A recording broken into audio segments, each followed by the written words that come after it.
व्यवस्था दी जाती है। मुझे माननीय सदस्यों को सूचित करते हुए अत्यंत हर्ष है कि सदन की दीर्घा में आसाम प्रदेश के माननीय राज्यपाल श्री गुलाब चंद जी कटारिया विराजे हुए हैं।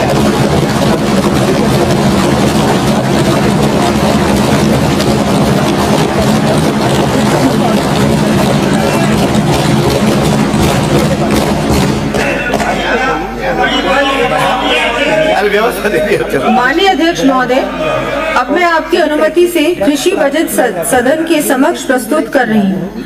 ये सर्व स्वीकार सर्वमान्य तथ्य है कि किसान साथी अन्नदाता होने के साथ ही हमारी अर्थव्यवस्था की भी धुरी है। वर्षों पूर्व हमारे देश के प्रमुख संहिता कृषि पराशर में भी उल्लेखित है, कृषिर धन्या, कृषिर मेध्या, जंतुनाम, जीवनम कृषि, अर्थात कृषि से धन और ज्ञान प्राप्त होते हैं तथा कृषि ही मानव जीवन का आधार है।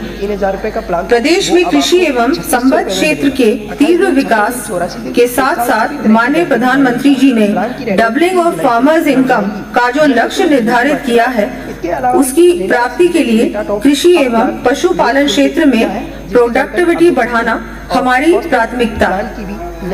सिंचाई, प्रदेश के किसान साथियों को मानसून की 21% तक महंगा कर दिया गया। अनिश्चितता एवं ग्राउंड वाटर की कमी के कारण अक्सर फसल खराबे तथा उत्पादकता की कमी का सामना करना पड़ता है। हरित क्रांति के प्रणेता भारत रत्न MS स्वामीनाथन ने भी कहा है, farming is the riskiest profession in the world since the fate of the crop is closely linked to the behavior of the monsoon। अर्थात खेती विश्व में सबसे जोखिम भरा व्यवसाय है, क्योंकि फसल का भविष्य मानसून पर निर्भर है। हमारी सरकार किसान साथियों को इस विडंबना का लगातार सामना करने से बचाने के लिए कृत संकल्पित है। इस दृष्टि से मैं Rajasthan irrigation water grid mission प्रारंभ किए जाने की घोषणा करता हूँ।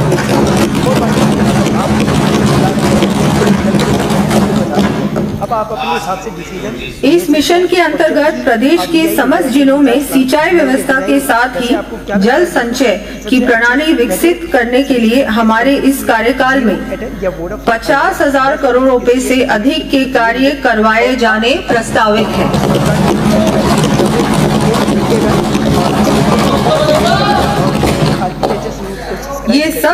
ये हम सभी के लिए हर्ष का विषय है कि प्रदेश के 21 जिलों की लगभग 3 करोड़ 25 लाख जनसंख्या को पेयजल तथा 2,80,000 हेक्टेयर से अधिक क्षेत्र में सिंचाई की सुविधा उपलब्ध कराने के लिए ERCP परियोजना, संशोधित पार्वती काली सिंह चंबल लिंक परियोजना को त्वरित गति से धरातल पर उतारने के लिए प्रथम चरण में रामगढ़ व महलपुर बैराज 12, नवनेरा बैराज से बिसलपुर बांध एवं ईसरदा बांध भरने हेतु आवश्यक कार्यों की 9,600 करोड़ रुपए की स्वीकृति एवं वर्क ऑर्डर्स भी जारी किए जा चुके हैं।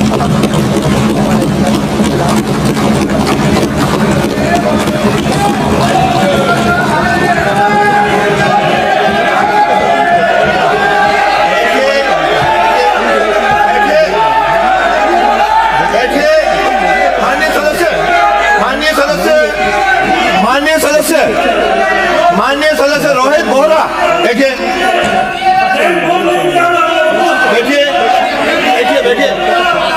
अरे बैठिए, पूरा होने दीजिए बैठिए। माननीय मंत्री जी, अरे बिराजो, आप बिराजो। ERCP परियोजना के अंतर्गत 5 महत्वपूर्ण लिंक व चंबल बेसिन के कार्यों को भी चरणबद्ध रूप से कराया जाना प्रस्तावित है। मैज बैराज बूंदी, डूंगरी बांध व राठौड़ बैराज सवाई माधोपुर व इनके परिवहन तंत्र के लगभग 13,000 करोड़ रुपए के कार्य, प्लान जो एयरटेल का था वो अब आपको 199 ईसरदा बांध से रामगढ़ बांध, जयपुर, जवानपुरा दवाई बांध, शाहपुरा बांध व बुचारा बांध, लागत लगभग 4,100 करोड़ रुपए। डूंगरी बांध से अलवर रेजोवार, लागत लगभग 9,700 करोड़ रुपए। बीसलपुर बांध से मोर सागर अजमेर, 55 वाला 509 में, डूंगरी बांध से बंद बेरेठा होते हुए सुजान गंगा भरतपुर लिंक।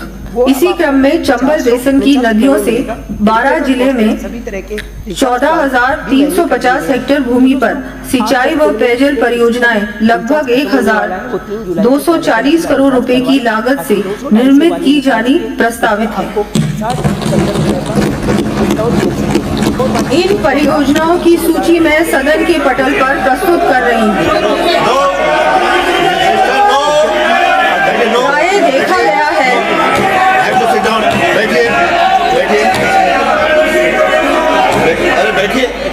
अरे बैठिए, अरे पूरा बैठे, उनको बैठा रहो। अरे मेरा काम है। माननीय सदस्य, अपने वित्त मंत्री के भाषण में हस्तक्षेप मत करिए। बैठिए, अरे बैठिए। अरे आपको हो क्या गया? एक बैठेगा दूसरा खड़ा होगा। पूरा कर लीजिए, पूरा कर टाइम से। कल बात कर, अरे कल इसमें बहस होगी। आप कल बोलना। अरे विराज जी कल आप चर्चा में बोलना। अरे पूरा होने दीजिए। माननीय सदस्य खींची जी।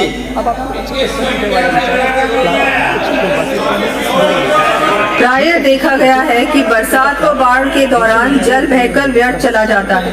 बाढ़ सुरक्षा प्रबंधन के साथ साथ ऐसे जल का सदुपयोग हो सके, इसके लिए दूरगामी योजना बनाकर हम रन ऑफ वाटर ग्रिड स्थापित करेंगे। इस ग्रिड के अंतर्गत 30,000 करोड़ रुपए से अधिक की लागत से विभिन्न कार्य करवाए जाएंगे।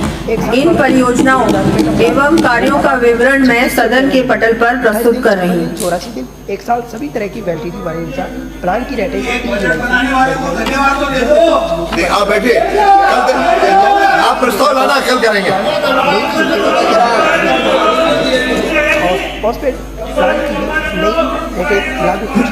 चलिए बात करें जियो की यमुना जल संबंधी कार्य। मान्य सदस्यों को विदित है कि वर्षों से चली आ रही यमुना जल से राजस्थान का हिस्सा प्राप्त करने की समस्या को माननीय मुख्यमंत्री श्री भजनलाल जी की पहल कर केंद्र सरकार के सहयोग से समाप्त करते हुए 577 MCM पानी हेतु 17 फरवरी 2024 को हरियाणा से MOU कर प्रदेश को अपना हिस्सा दिलाने का ऐतिहासिक कार्य किया है।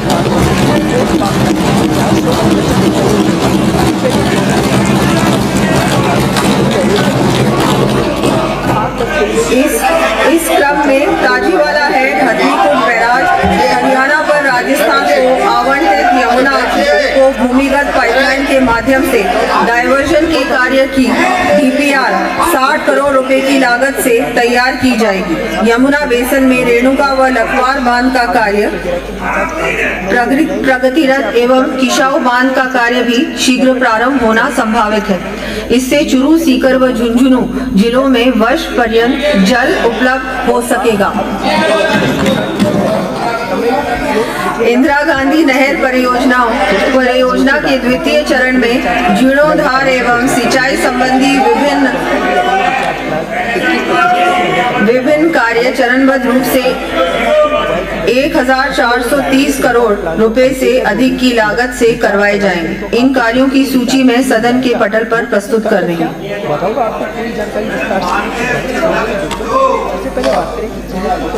फिरोजपुर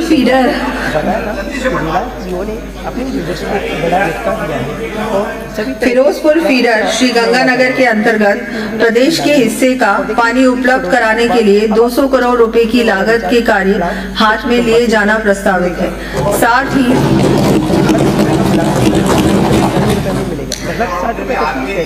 साथ ही नहरी क्षेत्र में डिगी निर्माण हेतु इस वर्ष 5,000 किसानों को अनुदान दिया जाएगा। इस पर लगभग 160 करोड़ रुपए व्यय किए जाएंगे। 666 वाला प्लान गत सरकार द्वारा किसानों को निश्चित समय अवधि में कृषि विद्युत कनेक्शन देने का आश्वासन देकर भी कार्य पूर्ण नहीं किया गया तथा मौके पर ट्रांसफार्मर आदि आवश्यक सामान की भी पूर्ति नहीं हो सकी। रिलायंस जियो की डेटा इस कारण प्रदेश का किसान अपने को ठगा हुआ महसूस कर रहा है। किसान साथियों की इसी समस्या को देखते हुए अब मैं किसानों के कृषि कार्य के लिए 31 मार्च 2024 तक लंबित विद्युत कनेक्शन आवेदनों की पेंडेंसी समाप्त करने की दिशा में इस वर्ष लगभग 1,45,000 विद्युत कनेक्शन जारी किए जाने की घोषणा करती हूँ।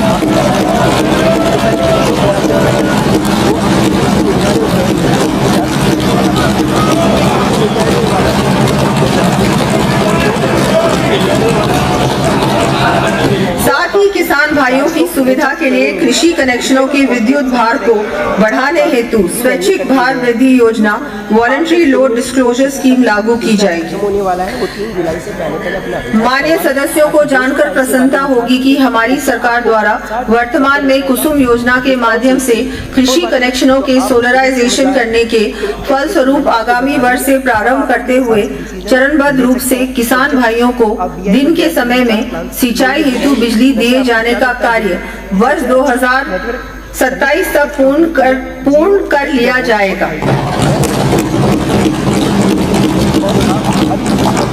कृषि विकास प्रदेश में कृषि एवं हॉर्टिकल्चर की परियोजनाएं त्वरित एवं समयबद्ध रूप से लागू करने, कृषि के क्षेत्र में नई तकनीकों का उपयोग बढ़ाने तथा कृषक कल्याण को सुनिश्चित करने के लिए राष्ट्रीय कृषि विकास योजना RKVY रफ्तार की तर्ज पर राजस्थान कृषि विकास योजना RAJ-KVY Rajasthan agriculture and horticulture mission का गठन कर लागू करने की घोषणा करती है। महंगा कर दिया। इस वर्ष RAJ-KVY हेतु 650 करोड़ ₹155 वाला रिचार्ज रुपए के कार्य हाथ में लिए जाने प्रस्तावित है। कैसे ही 240 कृषि उत्पादन बढ़ाने के लिए किसान भाइयों को आधुनिक तकनीकी आधारित यंत्रों यथा power tiller, disc plough, cultivator, harrow, reaper आदि हेतु 200 करोड़ रुपए का अनुदान उपलब्ध करवाया जाना प्रस्तावित है। जैसे ही 150 वाला प्लान साथ ही इस वर्ष 500 कस्टम हायरिंग सेंटर्स की स्थापना के लिए निर्धारित लक्ष्य को बढ़ाकर 1000 करते हुए मोबाइल ऐप के माध्यम से हायरिंग सुविधा उपलब्ध कराया जाना प्रस्तावित है। राज्य में उन्नत तकनीक के greenhouse, polyhouse, shade net, plastic mulching, low tunnel, farm pond तथा ड्रिप स्प्रिंकलर आदि को बढ़ावा देने के साथ साथ किसानों को प्रोत्साहित एवं प्रशिक्षित करने के लिए बात करें जियो के बाद एयरटेल ने भी 10 एग्रो क्लाइमेटिक जोन्स में 2-2 क्लस्टर्स विकसित किए जाने प्रस्तावित है। इस पर 120 करोड़ रुपए व्यय होंगे। हालांकि कंपनी की इस फैसले के बाद महात्मा गांधी नरेगा के अंतर्गत कृषि भूमि धारकों SC, ST, BPL श्रेणी के परिवारों को व्यक्तिगत लाभ की श्रेणी में फार्म पॉन्ड्स, डिगी, फलदार पौधारोपण, मेड़बंदी इत्यादि कार्यों पर लगभग 1100 करोड़ रुपए की राशि का व्यय किया जाना प्रस्तावित है। पिछली सरकार ने प्रदेश में जैविक खेती के प्रोत्साहन के लिए मात्र कोरी घोषणाएं की थी, जो कि धरातल पर नहीं उतरी। राज्य में जैविक एवं परंपरागत खेती को बढ़ावा देने के लिए इस वर्ष कृषकों को सभी आवश्यक सहायता एवं प्रशिक्षण उपलब्ध कराने के लिए organic and conventional farming board का गठन किया जाएगा। जैविक उत्पादों के प्रमाणीकरण हेतु जिलों में यूनिट्स एवं लैब्स की स्थापना की जाएगी।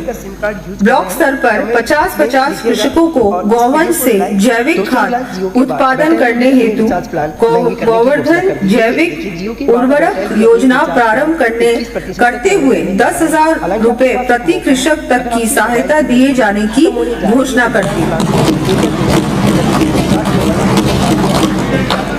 रहेगा। महात्मा गांधी नरेगा के अंतर्गत गोवर्धन परियोजनाओं, कंपोस्ट पिट एवं फ्रूट्स एंड वेजिटेबल्स प्लांटेशन आदि कार्यों पर रिलायंस जियो ने 197 करोड़ 86 लाख रुपए की राशि का व्यय किया जाना प्रस्तावित है।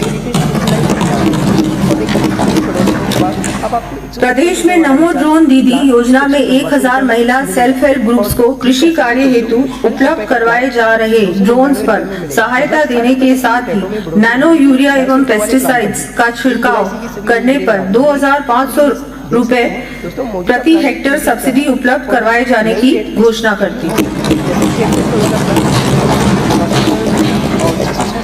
किसानों को सॉइल टेस्टिंग, फसलों के संबंध में जानकारी तथा कीटों रोगों के उपचार आदि के लिए विशेषज्ञ सेवाएं उपलब्ध कराने हेतु समस्त जिला मुख्यालयों पर 2 वर्षों में एग्री क्लिनिक स्थापित किए जाने की घोषणा करती है। इस पर लगभग 21 करोड़ रुपए का व्यय होगा। आप देख सकते हैं।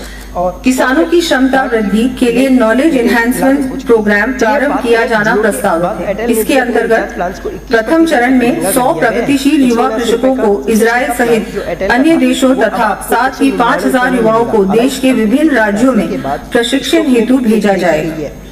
वर्तमान में संचालित 9 सेंटर्स ऑफ एक्सीलेंस की संख्या चरणबद्ध रूप से बढ़ाकर 18 की जाएगी। आप देख सकते हैं दोस्तों, जो पहले 150 एग्री स्टैक के माध्यम से किसानों को स्वतः फसल गिरदावरी की सुविधा उपलब्ध करवाई जाएगी। 349 रुपए सहकारिता एवं कृषि विपणन। सबसे सस्ता पोस्टपेड प्लान था। प्रदेश में किसानों को सशक्त एवं समृद्ध बनाए जाने में सहकार आंदोलन कोऑपरेटिव मूवमेंट की महती भूमिका है। 8-10 दिन में वर्षों से चले आ रहे कोऑपरेटिव कोड्स को और अधिक रेलेवेंट बनाए जाने की दृष्टि से नवीन कोऑपरेटिव कोड्स लाए जाने प्रस्तावित हैं। डिस्काउंट मिल सके और बाकी तो मैं आप इस वर्ष समझदार हैं। पूरी कैलकुलेशन मैंने आपको बता दी। 23,000 करोड़ रुपए के ब्याज मुक्त अल्पकालीन फसली ऋण वितरित किए जाने की घोषणा करती है।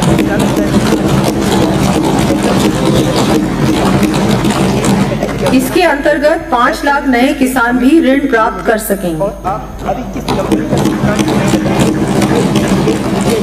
और इस हेतु दोस्तों रिलायंस 736 करोड़ रुपए ब्याज अनुदान पर व्यय किए जाएंगे। इससे लगभग 35 लाख किसान लाभान्वित होंगे।